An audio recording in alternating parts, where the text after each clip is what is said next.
Hey friends, we are going to read chapter 22, and I want to tell you that when we left off, Rowena told Serafina that she had seen what real friendship was, and so we're going to get a glimpse into what Rowena meant by that. Remember, at the end I'm going to ask you one question. You can respond to it in the comments, or you can just think about it, talk about it. I want to warn you that as I was reading this chapter to kind of prepare it for us, there's some sad parts of it. This is one of the chapters that I really wish we were reading together in person because it makes it a little bit easier to read it together. There might be some sad or frustrating parts, but that's okay because it's a really important chapter for us to figure out what Rowena meant when she said, "I've seen what real friendship is." Okay, here we go. Suddenly, Serafina found herself standing inside Biltmore. The air was strangely cold. Remember, Rowena threw those glass bottles at Serafina. It said the world started to disappear, and so now, all of a sudden, she's standing back at Biltmore. The French doors to the patio were open, the sheer white curtains glowing with the light of the full moon and fluttering in the cold winter breeze. It's the night I was attacked, Serafina thought. She stepped slowly out onto the porch, the patio, the long, beautiful outdoor room with its carved columns and sweeping archways looking out onto the forest and the mountains in the radiance of the stars above. These aren't just my memories. It's like I'm here, living through it all again. This was her home, her place in the world. She was Biltmore's guardian, watching over the people she'd sworn to protect. She ran her eye along the patio's stone railing, looking for any sort of creature that might be hiding there.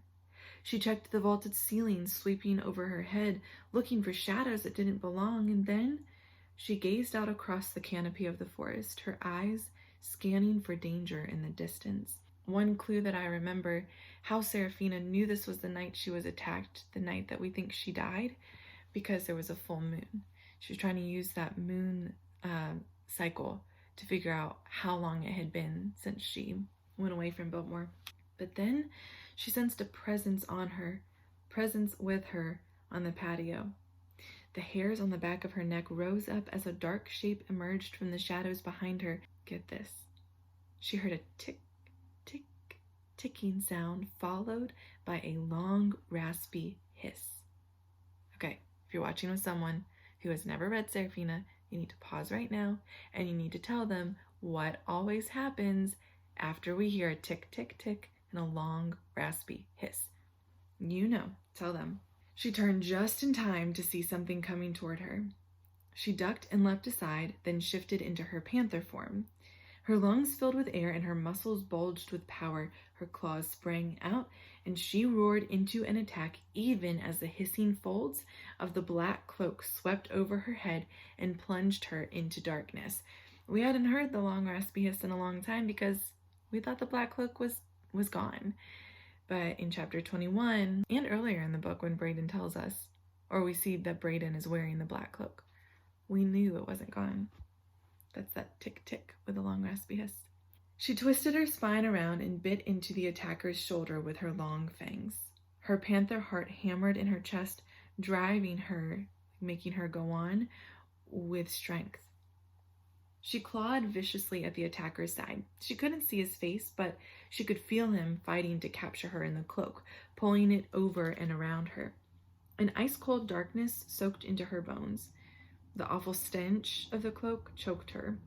She fought through the dark, rippling void as the black cloak engulfed her. She could feel her sharp panther claws slashing through the fabric, shredding it.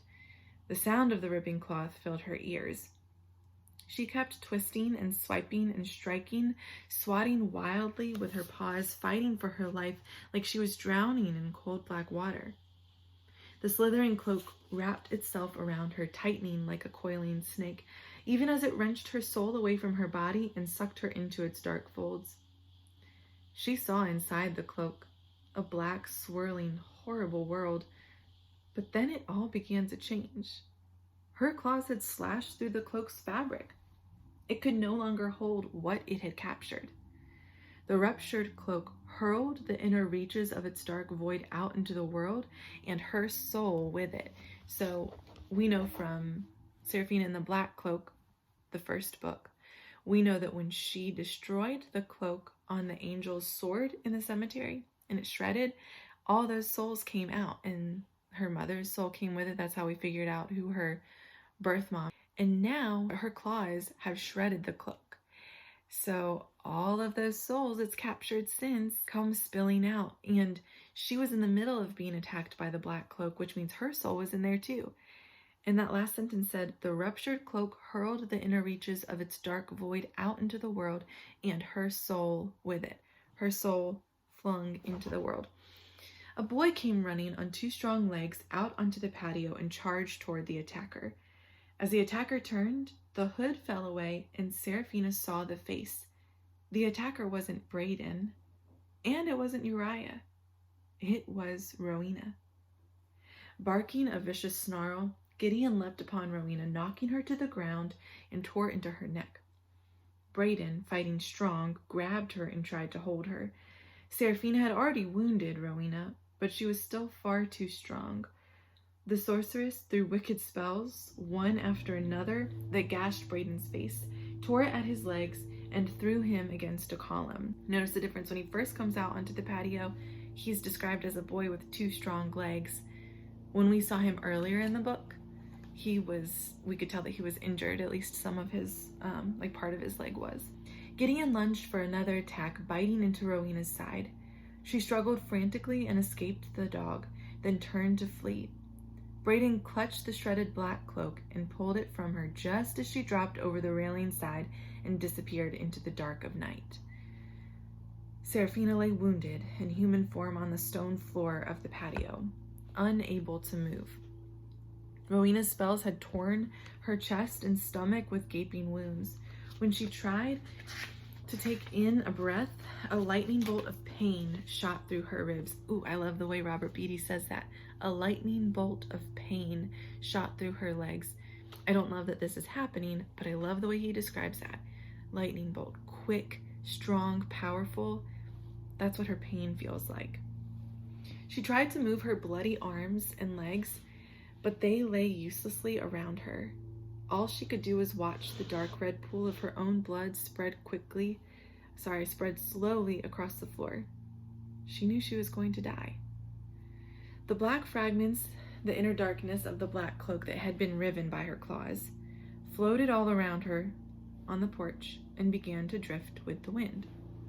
She tried to tilt her head to see if Brayden had survived the battle, but her neck moved in a painful jerking motion. When she finally managed to look over, she saw a terrifying sight. It wasn't Brayden, but the body of a black panther, her, lying wounded on the floor beside her. Whoa. She in her human form can see her in her panther form, both at the same time. Ooh. Both she and the panther were moments from death. She knew it was the end. She tried to look for Brayden, but she couldn't see him. Brayden? She gasped. Finally, he came into her view.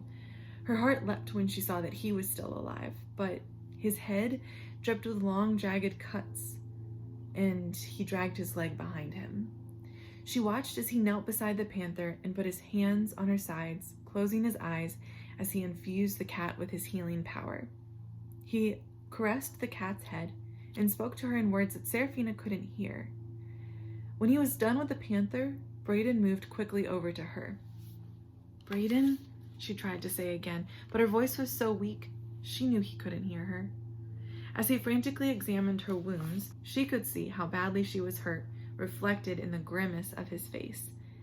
I don't know what to do, Serafina, he said as he ripped part of his shirt and tried to stop her bleeding with it. He couldn't heal humans the way he could animals. I'm sorry, she whispered. I don't want to go. Please say goodbye to my paw.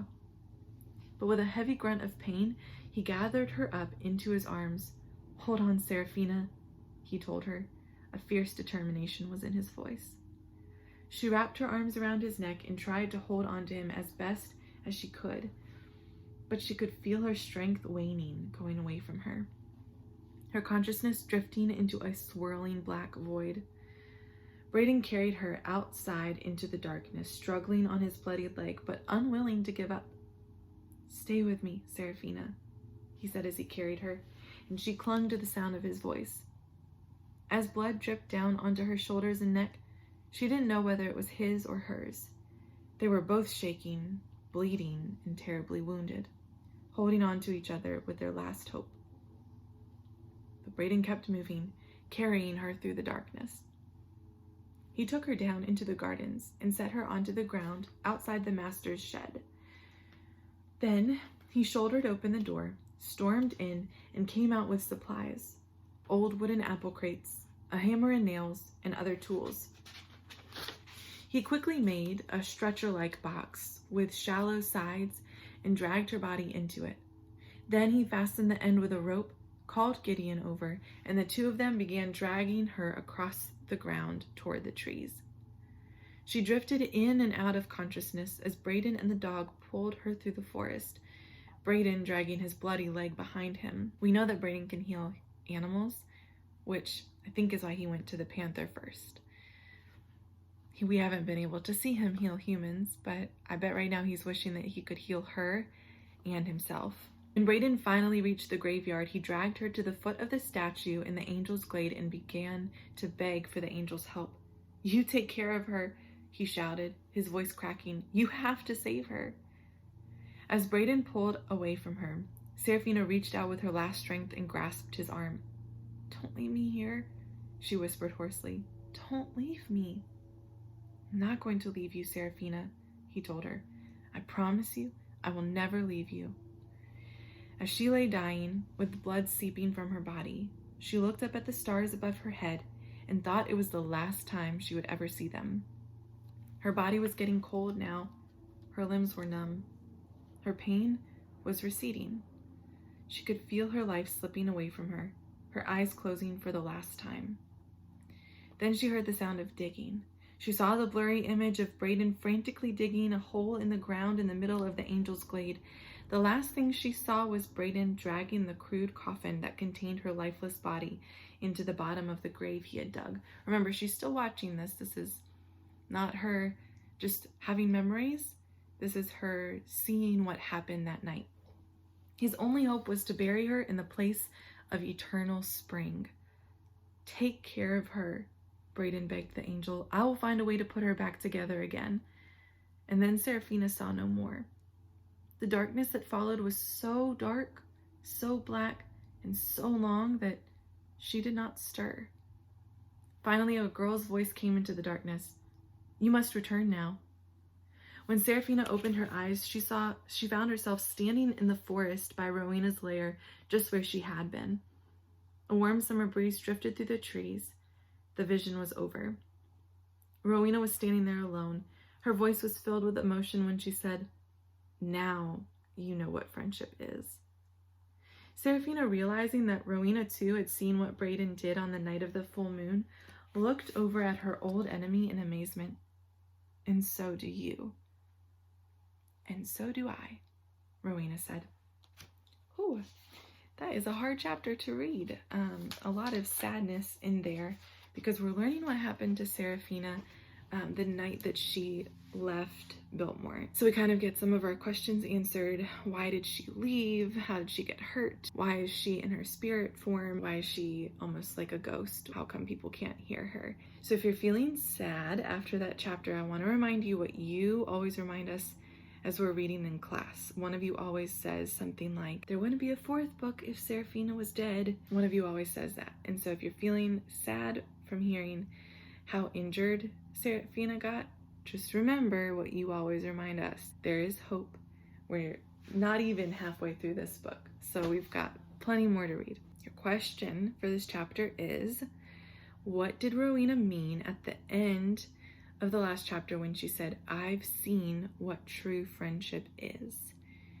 What did she mean? Why did she give Serafina that vision? And then once you've answered that, talk about how the events of the chapter I just read to you support what Rowena said about friendship. So what is she learning about that?